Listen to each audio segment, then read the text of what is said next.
Чашу спасења примичу, име Господне призвачу.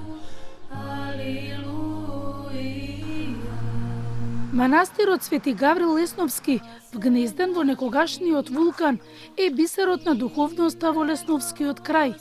Малата црква, посветена на светиот архангел Михаил, изобилува со големо наследство, мудрост и мир на духот, а сето тоа е белег на монашкиот живот, место каде молитвите за здравје и рожба се исполнуваат. А на иконите со насмевка се враќаат семејства со деца, а болните на нозе пред иконите со благодарност за слушаните молитви за здравје. Во манастирот се слуша утренска литургија. Игуменот Исак со молитви го започнува денот. Убаво чувство на мир.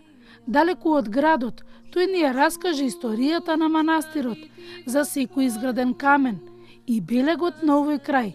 Гаврил го открива паланичкото село Осиче по неговите молитви и благослов од родителите, кои по упокојувањето на неговата супруга му дале амин да дојде во овој крај. Како дете, така се кажува во житието, бил многу послушен. И тоа е една голема поука за сите нас тука и денешните деца, треба се биде послушен кон родителот. Така се добива Божиот благослов преку родителот. Неговите мошти и земни остатоци останале нетрулежни. Заради светоста на животот и испуштали благоухание, прекрасен мирис на миро. По едно откровение Божие, монасите ги наоѓаат моштите и ги донесуваат тука во Литија, ги положуваат во кибото тука. Од кибото од него станува до денешни дни извор на многу исцеленија. Во манастирот се моштите на Гаврил Лесновски, а до него е фреската на Мајката Божја, брзо послушничка која е чудотворна. Тука се кажани безбројни молитви кои се исполнети, раскажува игуменот Исак. Во малата црква е првото дело на Петре Гарката, прекрасниот иконостас, кој дава посебна топлина и убавина, изразбан направен со посебна љубов.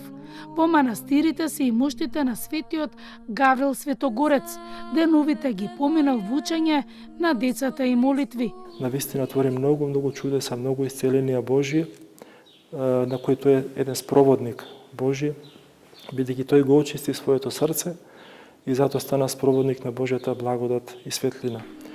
Многу луѓе доаѓаат да се помолат тука, да им се прочита молитва, се случуваат многу чудеса, многу исцеленија. Манастирите се посебно убавина, енергија, каде тагата поминува. Далеку од вревата и брзањето, тука духовноста се живее од влезот на манастирот, ве пречекува кротката и раскошна црница, дрво кое во дворот е 700 години, кое уште има благ и сочен плод во летната жега. Гласот на монасите ви дава мир и верба, а и нивните разговори се многу едноставни. Ве потикнуваат сами да го најдете одговорот. Се што сакаме да промениме, почнува од самите нас. Бог од нас очекува пред се да се смириме, а тогаш ќе не слушне молитвата. Многу пати Бог не ја слуша молитвата, не дека не ја слуша, не услишува, за да се смириме, да поработиме на себе си, да почнеме да живееме малку духовно. Духовноста на овој крај почнува од самиот пат кон манастирот, пештерите каде се молел Гаврил, карпите во кои ги гледате ликовите на светците, а природата и мирот ја потврдува пораката за овој манастир. Треба време да се дојде, но кога сте тука, како да не сакате да помине времето за да си отидете.